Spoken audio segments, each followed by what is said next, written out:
ఏమి ఎంపీ గారికి ఆ మాత్రం అవగాహన లేదా? స్టూడెంట్స్‌నా ఇన్వాల్వ్ చేసేది.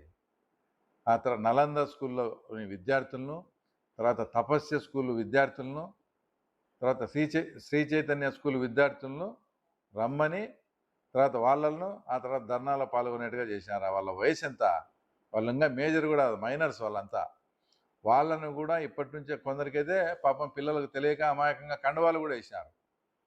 ఇంత నీచంగా, ఇంత ఘోరంగా పిల్లలను, విద్యార్థుల జీవితాలను కూడా ఈరోజు రాజకీయాల వైపు ఆ తర్వాత మళ్ళించి వాళ్ళ జీవితాలను ఏం చేయాలనుకున్నారు? నువ్వు ఒక ధర్నా నిర్వహిస్తావంటే, నువ్వు ఆ ధర్నాను లీడ్ చేస్తావంటే ఇలాంటివి తప్పని చెప్పాల్సిన బాధ్యత మీకు లేదా ఎంపీకి? ప్లస్ మేము స్కూళ్ళను విచారిస్తే మున్సిపాలిటీకి చెందిన ఒక 10 మంది పేర్లు మేము కావాలంటే పోలీసులు అడిగితే చెప్తాం సార్.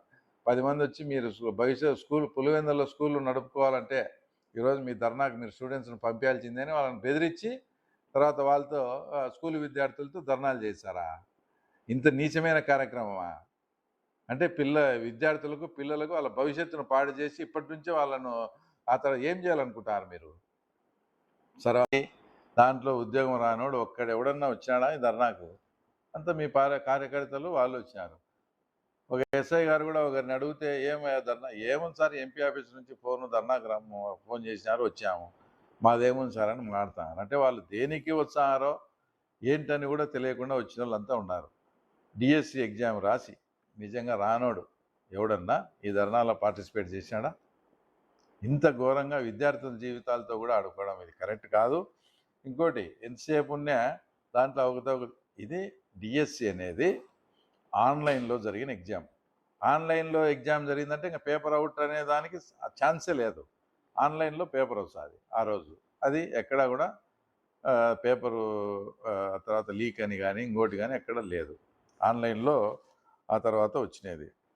ఆన్లైన్లో వచ్చింది, పోస్టింగ్లు పన్నాయి, అంతా అయిపోయింది. ఈ జీవోల ప్రకారం ఏదో స్పోర్ట్స్ కోట అంట ఇదంతా ఇది ఇట్లా చేసినారు అని జనరల్గా హైకోర్టుకు వాటికి పోతారు. అలా మీరు కోర్టును కూడా సంప్రదించినారు. కోర్టు కూడా దీంట్లో ఎలాంటి అవకతవక లేదు, డిఎస్సి సజావుగా జరిగిందని హైకోర్టే ఆ తర్వాత క్లీన్ చిట్ ఇచ్చింది. క్లీన్ చిట్ ఇచ్చినాక కూడా మీరు ఏ ప్రయోజనం కోసము ఆ తర్వాత కర్నూలులో ఎవరైతే డిఎస్సిలో పాస్ అయిన వాళ్ళు వాళ్లకు మద్దతుగా ప్రభుత్వ టీచర్లు అందరూ కలిసి వచ్చేసి ఆ తర్వాత భారీగా అక్కడ ధర్నా చేసినారు కదా కర్నూలులో. మా జీవితాలతో ఎందుకు ఆడుకుంటారు, మీ రాజకీయాలకు మమ్మల్ని ఉద్యోగాలు సంపాదించే మమ్మల్ని బలిపశువుని చేయొద్దండి అని. ఎక్కడ అది కూడా కొండారెడ్డి బుర్జ్ ఎక్కి, ఒకవేళ ఎవరన్నా మీరు కూడా కొందరు వీళ్ళని కూడా ఇట్లా పంపించింటారు అనుకోవచ్చు. మేము పంపించే కర్నూలు వరకు పంపించాం, కొండారెడ్డి బుర్జ్ అయితే ఎక్కిలేం కదా. కొండారెడ్డి బుర్జ్ ఎక్కి మా జీవితాలతో దయచేసి మీరు ఆటలాడుకోవద్దండి, మేము సొంతంగా రాసి చదువుకొని కష్టపడి రాసిన దాని మీద రాద్ధాంతం చేయకండి, మేము స్వయంగా మేము సంపాదించుకునే ఉద్యోగాలు ఇవి, దీంట్లో ఎవరి ప్రమేయం కానీ ఎలాంటి అక్రమాలు కానీ జరగలేదని వాళ్ళు అంతగా చాటి చెప్పిన సందర్భం కూడా పరిపాలించినారు కదా. 5 సంవత్సరాలలో ఈరోజు డిఎస్సిలో జరిగిన అక్రమాలని డిఎస్సి గురించి మీరు మాట్లాడుతున్నారు. 5 సంవత్సరాల్లో జగన్మోహన్ రెడ్డి పరిపాలన టైంలో ఒక్క డిఎస్సి కూడా మీరు ఎందుకు నిర్వహించలేకపోయినారు? అంటే టీచర్ పోస్టులు వేకెంటీ లేవనే, ఆ తర్వాత లేక మీ వాళ్ళకి ఇచ్చుకోవాలని ఏదో చేసుకొని అట్లా డిలే అయిందే ఎందుకు మీరు డిఎస్సి ఈరోజు 16,000 మంది ఉద్యోగులు ఖాళీ అయ్యి మేము ఫుల్ఫిల్ చేశాం. తర్వాత మళ్ళీ ఈ సంవత్సరం కూడా మళ్ళీ పెడతా అంటున్నాం.